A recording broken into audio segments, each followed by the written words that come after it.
pour essayer de mettre fin à ces violations. Ces rencontres interviennent après près d'un mois de la prise de fonction de 3 nouveaux membres du bureau de la Commission électorale nationale indépendante. Nous avons proposé plutôt là une rencontre entre les membres de la CENI et les évêques.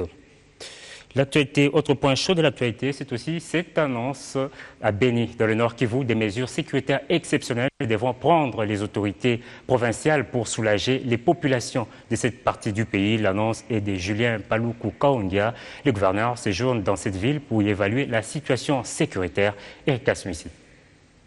Avant l'assistance et l'annonce des mesures sécuritaires exceptionnelles pour Béni, l'autorité provinciale a été accueillie par le personnel de santé à l'hôpital général de référence d'Oicha. En colonne, ils avaient un message.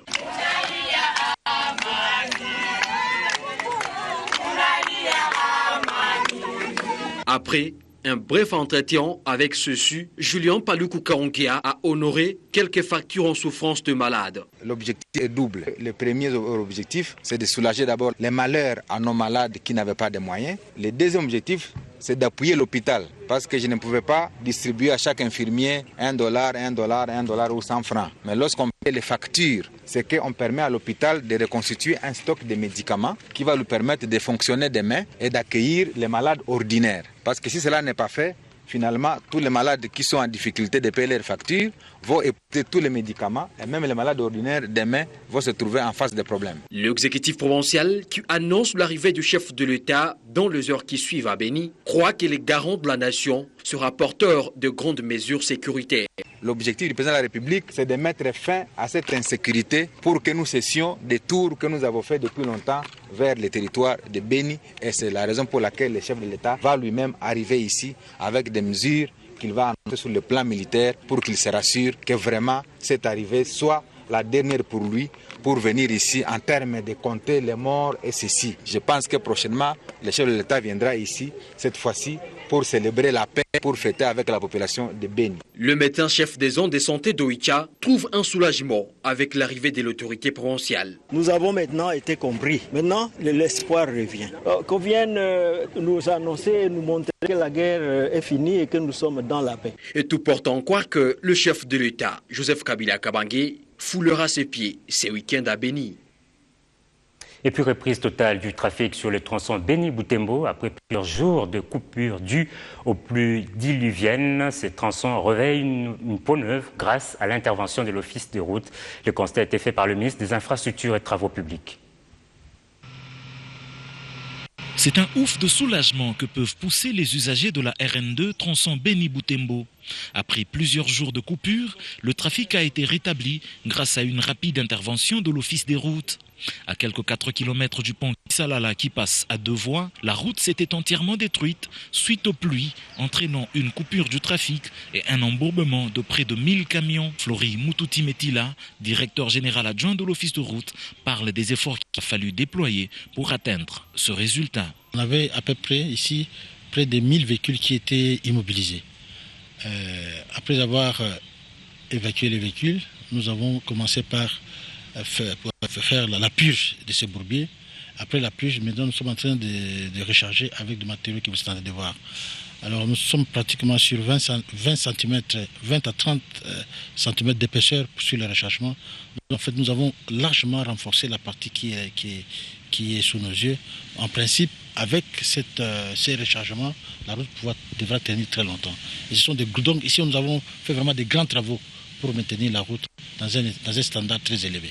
La remise en état est donc effective. La preuve, ce sont les petites voitures de marque Carina qui font le trafic des personnes sur ce tronçon. Et la tendance va à l'amélioration, mais il faut des mesures de protection, parmi lesquelles le respect des barrières de pluie et du tonnage requis. Le ministre Fridolin Kassouchi en parle après sa visite. C'est 54 km environ et ceux qui roulent normalement me parlent d'1h30 qu'il faut comme durée entre Boutembo et Béni en jeep, en voiture.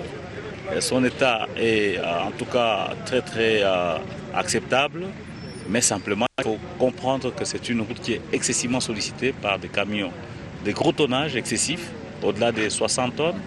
Et c'est une route aussi qui est sur un relief topographique très accidenté. Et donc il y a des précautions à prendre. Il faut un peu plus de civisme auprès des usagers. Il faut arriver à respecter les barrières des pluies. Il faut éviter les gros tonnages. Et il faut tout un comportement qui puisse permettre à ce que l'ouvrage qui nous dessert tous soit suffisamment pérenne. Des améliorations sont davantage attendues au vu du déploiement important de l'office de route en hommes et en matériel. Je vous le disais à l'ouverture, il s'agit là d'un premier contact avec le chef du gouvernement. Les bureaux de la Commission électorale nationale indépendante, avec à sa tête son nouveau président Corneille Nangaa, s'est entretenu avec Augustin Matata-Mpogno sur des questions liées aux élections, au financement des scrutins à venir et à la loi électorale. La teneur de cette rencontre, c'est dans cet élément. Il a fallu discuter avec le premier sur certaines questions précises, notamment le financement du processus, mais aussi les questions en rapport avec les projets de loi à initier pour la prise en charge efficiente du processus électoral. On a mis en place les mécanismes qui permettront à ce que nous optimisions les ressources et que nous diminuions les coûts en tenant compte de contraintes budgétaires que connaît aujourd'hui la trésorerie de la République. Mais entre-temps, les élections étant un mode de gouvernance choisi par la République démocratique du Congo, il appartient certainement au gouvernement de jouer sa part, de jouer son rôle pour la prise en charge réussie du processus électoral. L'actualité, c'est aussi ces renvois à Kinshasa des 2 enfants congolais adoptés par des sujets américains qui ont été interceptés en Zambie par les autorités de ce pays. Ces enfants, a-t-on appris, font partie de la catégorie de ceux interdits de quitter le territoire de la RDC. Plus de détails dans cet élément. Ces 2 enfants congolais, Kalonji Justin, 10 ans, et Efechi Vero, 4 ans, adoptés par des sujets américains, ont été interceptés en Zambie alors qu'ils tentaient de rejoindre leur famille adoptive aux États-Unis d'Amérique. C'est depuis près de 6 mois qu'ils sont sur le sol zambien et gardés d'abord par les autorités zambiennes, puis finalement par le consulat congolais qui les a retournés à Kinshasa. Visiblement, la décision de la République démocratique du Congo ne représentait rien pour ces citoyens américains qui tenaient coûte que coûte à récupérer ces enfants qui partaient frauduleusement du territoire congolais, accompagnés d'une certaine Bobo Imontelu Brigitte, américaine d'origine congolaise, sans visa d'entrée en Zambie, sans autorisation de sortie pour enfants mineurs exigée par le Congo-Kinshasa. La vigilance des autorités zambiennes avait alors permis que les enfants congolais soient récupérés pour être renvoyés à Kinshasa. Il faut dire qu'ils sont sur la liste des enfants adoptés et non autorisés à quitter le sol congolais. Pour rappel, le gouvernement congolais avait pris la décision il y a quelques mois de n'autoriser la sortie que de 72 enfants dont les adoptions ont été jugées conformes, parmi eux 3 pour des raisons humanitaires. L'État congolais avait par la même occasion décidé qu'aucun autre enfant adopté ne quitterait le territoire jusqu'à l'adoption par le Parlement et la promulgation par le chef de l'État de la nouvelle loi y afférente. Autre chose à présent, l'atelier de présentation des validations du rapport d'étude de la conformité des édits provinciaux à la Constitution et à la législation nationale a tenu ses promesses. L'ex-Kasaï oriental obtient la meilleure mention pour avoir produit 35 édits, tandis que celle de l'ex-Bandundu est en queue avec 6 édits. Les précisions dans ce récit. La bonne gouvernance dépend de plusieurs facteurs, dont la stabilité des institutions et la redevabilité des animateurs, des structures publiques, envers la représentation nationale, entre autres l'Assemblée nationale, le Sénat et les assemblées provinciales. Il a été jugé utile par le ministère de Relations avec le Parlement d'organiser des études permettant de faire l'état de lieux des édits provinciaux en République démocratique du Congo. Les édits qui, selon le rapport final de cet atelier, ont présenté quelques faiblesses heurtant la Constitution et la législation nationale. Le résultat de cet atelier indique que sur les 163 édits produits par les 11 assemblées provinciales entre 2007 et 2015, avant le démembrement des provinces et analysés, 133 sont en conformité avec la Constitution et la législation nationale, tandis que 30 ne le sont pas. Pour sa part, le ministre de Relations avec le Parlement se donne un engagement d'assurer la conformité entre la production législative de province et la constitution de la République. Dans le cadre de la promotion de notre jeune démocratie et afin d'accompagner avec efficacité les institutions provinciales, le ministère des Relations avec le Parlement va accélérer le processus d'implantation de ces structures provinciales chargées d'assurer l'interface entre les exécutifs provinciaux et les assemblées provinciales pour rencontrer les besoins ressentis au cours de cet atelier. Ce rapport sera remis au gouvernement de la République, la destination finale étant la Cour constitutionnelle qui pourra retirer de l'ordonnance juridique les édits en rupture avec la Constitution. Et puis, sachez que ça fait maintenant 9 ans, depuis la mise en place de l'Assemblée provinciale du Nord Kivu, les rapporteurs de cet organe délibérant dressent un bilan positif de cette institution. Elle invite ne partage cependant pas l'opposition de cette province. Suivez. Devant la presse ce vendredi à Goma, le rapporteur de l'Assemblée provinciale, sans se voiler la face, affirme que pendant les 9 ans, cet organe délibérant a accompli sa vraie mission. Et si nous faisons un peu de comptabilité, jusqu'en 2013, en tout cas les motions sont arrivées à peu près à 100 motions aussi. Au courant de cette mandature, en tout cas les interpellations sont arrivées à peu près à entre 20 et 25 interpellations. Le travail abattu pendant 9 ans, moi je peux dire que l'Assemblée provinciale du Nord Kivu a un bilan largement positif. Du côté de l'opposition, l'on n'est pas de cet avis. Maître Jean-Paul Lumbulumbu, un grand opposant au Nord Kivu, parle même d'une assemblée à la solde de l'exécutif provincial. On ne peut pas dire que pendant 9 ans, nous avons eu les meilleurs ministres, non? Nous en avons eu qui certainement ont commis des malversations, mais est-ce qu'il y a eu la punition? Non. On n'a pas fait le suivi des recommandations des aspirations de la population. Donc pour nous, nous avons toujours pensé que l'Assemblée provinciale du Nord Kivu n'a été là 9 ans que pour accompagner le gouverneur de province, plutôt que pour faire son travail de contrôle parlementaire et de législation. Cette accusation est totalement rejetée par le rapporteur de l'Assemblée provinciale et préfère parler d'une bonne collaboration entre les deux institutions provinciales. Les honorables députés croyaient que quand on est député, pour montrer qu'on travaille, il fallait être en conflit avec l'exécutif provincial. Et nous avons passé à peu près 3 ou 4 ans. Il y avait tiraillement entre l'exécutif et l'Assemblée provinciale. Mais je crois avec les séances de renforcement des capacités, quand les uns et les autres ont compris les missions de chacun, nous avons compris que si nous continuons à nous tirailler inutilement, la province ne sera pas développée. Et quand la population voit ça, il n'y a pas beaucoup de tiraillement, ils croient que non, on a muselé l'Assemblée. Non. Changeons de registre, un environnement favorable dans le cadre du partenariat public-privé en vue d'attirer plus d'investissements pour des projets de développement. Tel est l'objectif que devra poursuivre le gouvernement congolais. Pour le matérialiser, le ministère du Plan a ouvert ce vendredi un séminaire d'information et de concertation sur le partenariat public-privé. Après le lancement du projet d'appui au développement du secteur privé et de création d'emplois en RDC, appuyé par la Banque africaine de développement, le ministère de Plan et Révolution de la modernité organise un séminaire d'information et de concertation sur le partenariat public-privé. Objectif, promouvoir l'émergence des petites et moyennes entreprises, l'autonomisation et le développement de l'entrepreneuriat des femmes et la création d'emplois au profit des jeunes. Ce séminaire est donc une opportunité pour toutes les parties prenantes de cerner le contour du concept partenariat public-privé.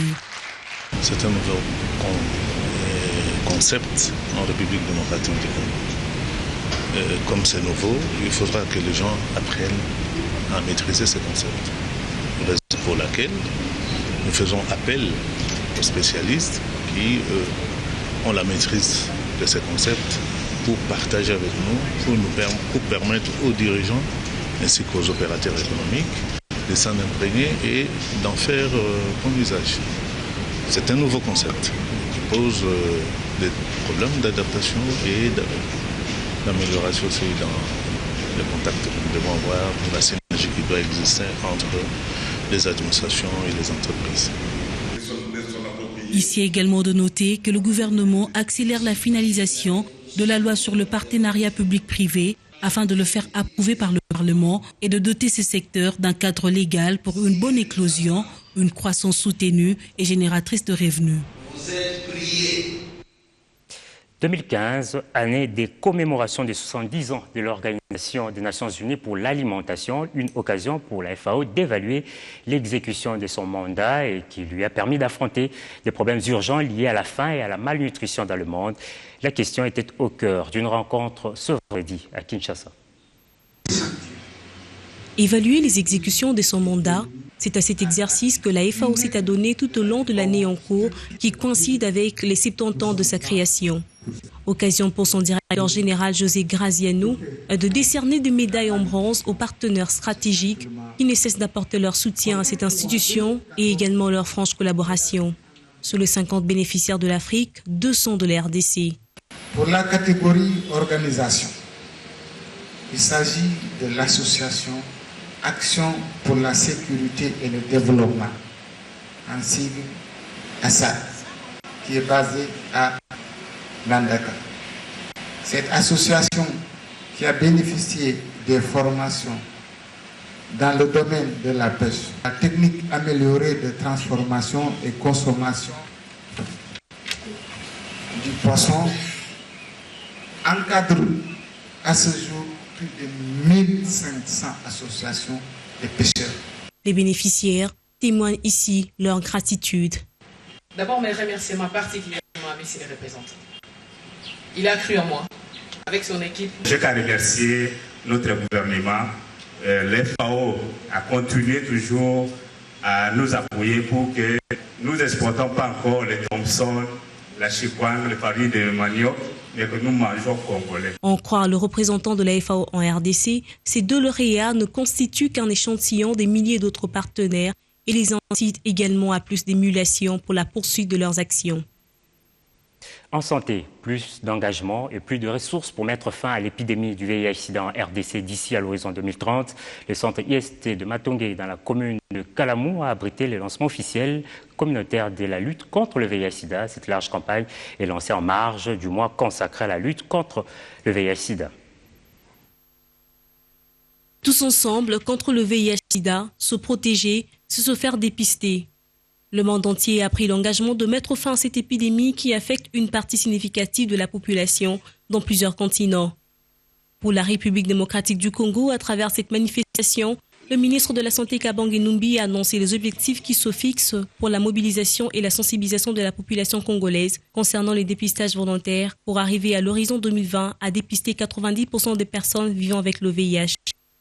Il est aussi projeté d'offrir 90% des ARV aux personnes sous traitement antirétroviral et à mener 90% à une charge virale indéfectible d'ici 2030.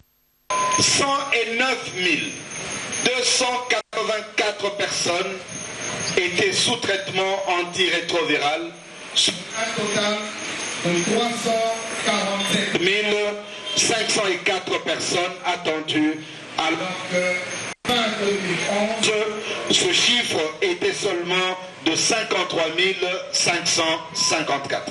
Le pays organise la présente campagne de dépistage qui vise à dépister toutes les Congolaises et tous les Congolais, et en particulier les personnes vivant avec handicap, les malades tuberculeux, les femmes enceintes, les professionnels de sexe, ainsi que toutes les autres populations clés.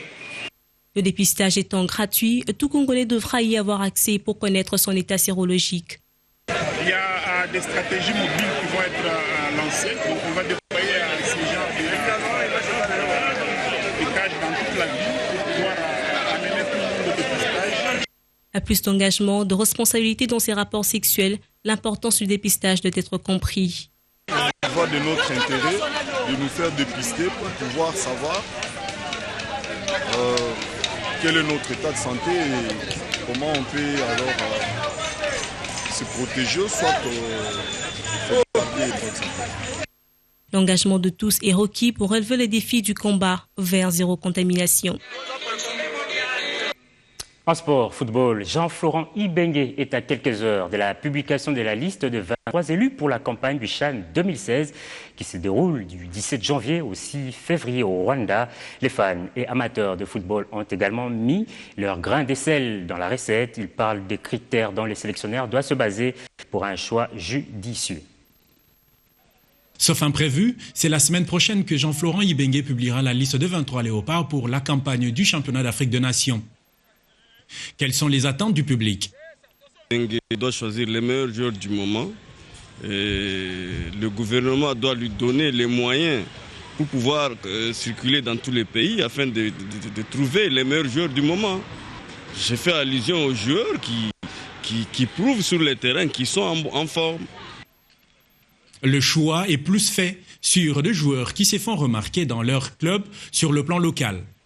Ce qui concerne la CHAN 2011 et 2016, ce que je peux demander à notre entraîneur est de laisser le fanatisme, qu'il cherche les joueurs selon les qualités, parce que ces derniers temps, nous avons vu notre entraîneur qui s'appuie souvent sur les joueurs de Vita, en même temps qu'il y a d'autres joueurs dans d'autres clubs qui se comportent très bien. Alors ce que je peux lui demander est de laisser le fanatisme, qu'il fasse un peu le choix qui peut nous amener loin avec la CHAN. Pour certains, Jean-Florent Ibenge est mieux placé pour élaborer une liste qui va honorer la nation. Soki nazalaki vraiment coach Ibenge, nalinga nazala parti puité, nalingaki na sélectionner ba oyo ya biso ya Congo, oyo baza ko pela, c'est-à-dire ba oyo baza na talent. On a sélectionné parmi les équipes possibles na Congo na biso. Les joueurs ba tellement ébélé na Congo, mais non. Tokoki ko loba lelo yo, intel azo briller, lobi akoka sauter. C'est-à-dire ba o baza menon de basala la sélection, c'est ça. Ce qui est sûr, la République démocratique du Congo a toujours été favori du CHAN. Et à cette 4e édition que va abriter le Rwanda, le coach n'a pas droit à une sélection inefficace. Ligue nationale de football, match retour. Les derbys de Kinshasa s'annoncent palpitants. Les dauphins noirs de l'SV Club blessés lors de la rencontre aller contre les Immaculés du DSMP 1-0 tiennent absolument à prendre leur revanche. Ce dimanche 20 décembre 2015 au stade de Martyrs de Kinshasa. Dans les milieux des sportifs, les pronostics vont dans tous les sens. Le Daring Motema Pembe va en découdre avec Veclub ce dimanche, un match retour de la Ligue nationale de football, division 1, 13e journée sud-ouest. En 12 journées livrées, Veclub occupe la tête du groupe avec un point de plus sur le Daring Motema Pembe. À faveur de Veclub, parce que Veclub a perdu le match aller, le match retour doit faire des efforts pour gagner le match. Côté de faire club, il y a des bons joueurs là-bas. Certains supporters modérés donnent des chances équitables aux deux formations. Football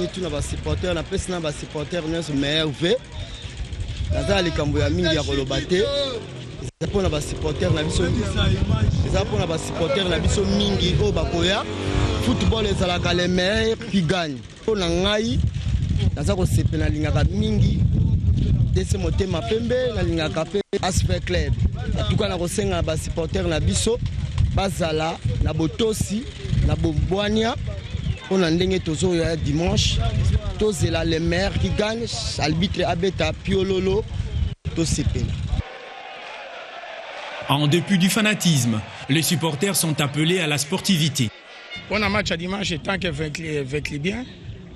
Bon ba voisin bazolo ba mingi. Mais nous sommes sûrs, match à dimanche, Kitava Matabako pour la 2-0. Nous avons confiance dans l'équipe, nous avons confiance dans l'entraîneur. Les joueurs vont la poser. Vite à Imanale, bon, ça va. Tous avez calme, mais retour, je suis sûr que tous gagner. Selon le pronostic et certains souhaits, un léger avantage est accordé avec le club qui serait favori à cette rencontre et le vainqueur resterait premier au classement final du groupe Ouest.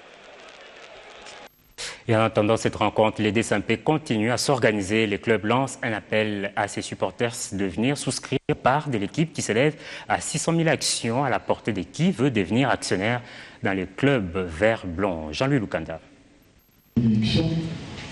Transformé en société par action, le Daring Clémotema Pembe est sur les pas des grands clubs européens. C'est une chance inouïe, c'est une aventure mais incommensurable. Vous devenez carrément le propriétaire du club, vous détenez les titres du club. Okay? C'est là l'enjeu qui est important, c'est à ce niveau-là. Il ne faut pas espérer, même dans une société, il n'y a aucune société ici au monde qui existe au monde, où vous devenez actionnaire, chaque mois vous avez des dividendes, ça n'existe pas du tout. C'est la fin de l'année, on regarde les bénéfices réalisés par le club et maintenant vous faites des calculs au prorata donc des actions et les actionnaires se retrouvent, des fois c'est une perte aussi. La coordination coprésidée par Jean Kiningobila, président élu par l'Assemblée générale, et Henri Legara, nommé par le président de coordination pour son expertise en gestion du football, présente 600 000 actions aux supporters du club vert-blanc qui aimeraient devenir actionnaires. Le montage d'un budget d'une équipe de football se compose d'un certain nombre de paramètres et chacun de ces paramètres d'une année à l'autre peut être différent. Une année vous allez vendre beaucoup plus de joueurs, une autre année vous allez peut-être vendre beaucoup plus de sponsoring et puis peut-être de l'hospitalité parce que vous aurez créé ces salons, ces réceptifs, la réception. Voilà, c'est tout ça qui fait la richesse d'un club. Et puis la dernière, notre espoir, si nous voulons être présents et que nous avons lancé cette souscription, c'est parce que nous pensons au développement de la télévision dans le football. Pour bien renflouer le but de l'équipe, une gamme d'équipements a été présentée pour qui veut se décorer aux couleurs des Immaculés du Daring Clémotema Pembe Imana. Et voilà pour ce journal. Merci de l'avoir suivi.